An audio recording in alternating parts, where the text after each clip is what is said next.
1936 में पृथ्वी पर चंद्रमा का मिलन होगा।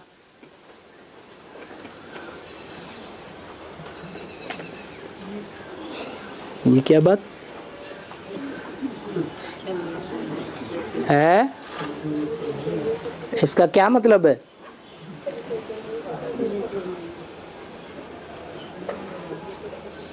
उन्नीस 1936 में मिलन, 1936 तो निकल गया, अब होगा कहां से?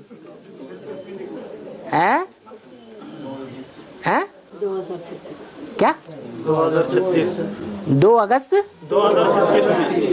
2036 में लिखो ना, इसमें तो 1936 लिखा है।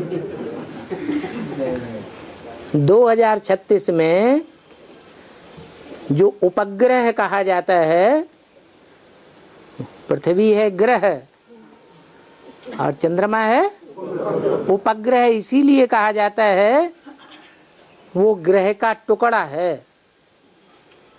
क्या? जो टुकड़ा है, कभी टुकड़ा हुआ होगा, तो जब टुकड़ा हुआ होगा तो ऐसा भी टाइम आएगा कि वो टुकड़ा मिलकर के एक हो जाएगा। तो इस बात की संगम पर शूटिंग कैसे होती है? अरे सीधी सी बात है, जगदम्बा कहो या भारत माता कहो, दोनों ही धरणी हैं या नहीं है? दोनों ही धरणी है। और चंद्रमा उनका बच्चा है।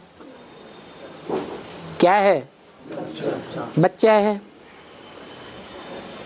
अभी वो ज्ञान चंद्रमा आत्मा पृथ्वी से अलग है या मिली हुई है? अलग है, तभी पृथ्वी का परछाया चंद्रमा पर पड़ता है। चंद्रमा धरणी के प्रभाव में आता है, अर्थात परछाया पड़ता है, अलग है। एक ऐसा टाइम आवेगा कि चंद्रमा पृथ्वी में समा जाएगा, अर्थात जैसे बच्चा माता के पेट में चला जाता है तो माता में समा जाता है ना, ऐसे ही सतयुग के आदि में कृष्ण बच्चा पैदा होगा तो माता के पेट से पैदा होगा या कहीं बाहर होगा? तो समा जाएगा कि नहीं है? ये शूटिंग संगम पर होती है या कहाँ होती है? संगम पर होती है। अभी चंद्रमा का परछाया कभी पृथ्वी पर पड़ता है, ऐसा होता है। चंद्रमा का परछाया जब पृथ्वी पर पड़ता है तो जिस हिस्से में पृथ्वी का परछाया, वो चंद्रमा का परछाया पृथ्वी पर पड़ता है, वहां के लोग समझते हैं कि सूरज पर ग्रहण लग गया, सूरज पर विकारों का ग्रहण लगा हुआ है, सूरज विकारी बन गया है। तो सूरज विकारी बनता है या पृथ्वी पर जो चंद्रमा की परछाया में रहे पड़े हैं उनकी आंखों में अंधेरा आ गया है, उनकी आंखों में अंधेरा आ गया।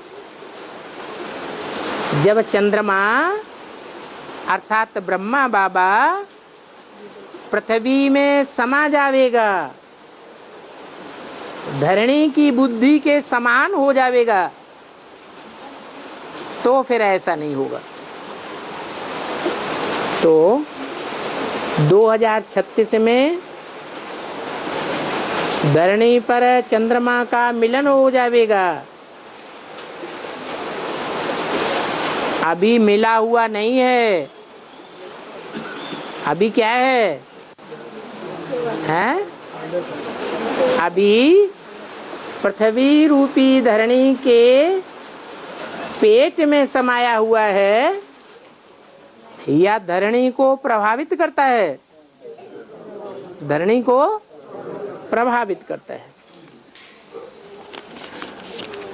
और